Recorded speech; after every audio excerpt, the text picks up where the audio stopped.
Lots of people on the autism spectrum are over-trusting, and it's really important for people on the autism spectrum to get support to make sure that they're not too trusting.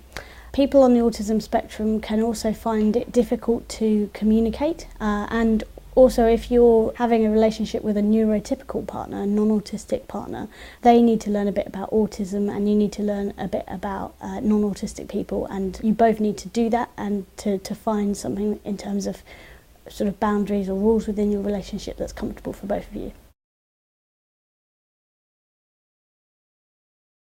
People on the autism spectrum can be more vulnerable than their neurotypical peers. Sometimes that can be because they don't have the same peer support group as their friends might have, or their friends might all be on the spectrum and have similar difficulties to them.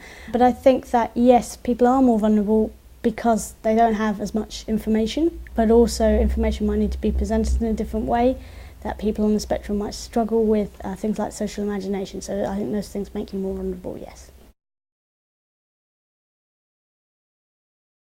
People on the autism spectrum access the same channels for finding relationships as neurotypical people do. There is, for example, an online dating website for people on the autism spectrum called Aspie Affection. But I think that you need to be very cautious about meeting people on the internet, and also be very aware that people don't necessarily tell the truth on the internet.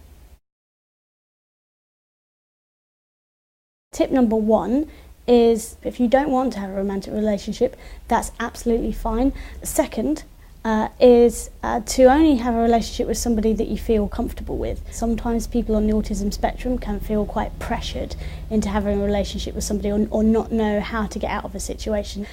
Tip number 3 is to be very aware of safety. Particularly online, people don't always tell the truth about who they are and what they do. Tip number 4 is to know that there are a lot of people that have relationships, and it can be difficult, but it is possible.